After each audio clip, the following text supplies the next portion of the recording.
Hello guys. तर आज मी बनवणार आहे कांदा आणि टोमॅटो यांची मस्त अशी भाजी. तर मी पहिल्यांदा कढई तापत ठेवली, त्याच्यात घातलं तेल घालून झाल्यावर त्याच्यात घातलं जिरं, मोहरी आणि थोडीशी लसूण. त्याच्यानंतर त्याच्यात 4 मी कांदे कापलेले बारीक ते घातले.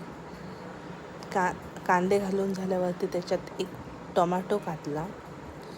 टोमॅटो घालून झाल्यावरती ते पूर्ण मिक्स केलं. सगळं मिक्स करून झाल्यावरती त्याच्यात मीठ घातलं. मीठ घालून झाल्यावरती पुन्हा एकदा ते मिक्स केलं. त्याच्यानंतर त्याच्यात घातली हळद, धना पावडर आणि मसाला. आणि हे सगळं घालून झाल्यावरती मी पुन्हा सगळं केलं मिक्स.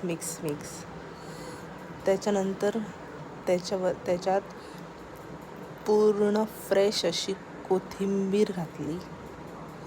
कोथिंबीर शिवाय कुठल्याही पदार्थाला चवच येत नाही. कोथिंबीर घालून झाल्यानंतर त्याच्यावरती मी खोबरं घातलं. थोडं खोबरं हे पूर्णपणे ऑप्शनल आहे.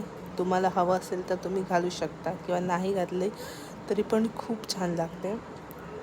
आणि तयार आहे आपली कांदा आणि टोमॅटोची भाजी. थँक्यू.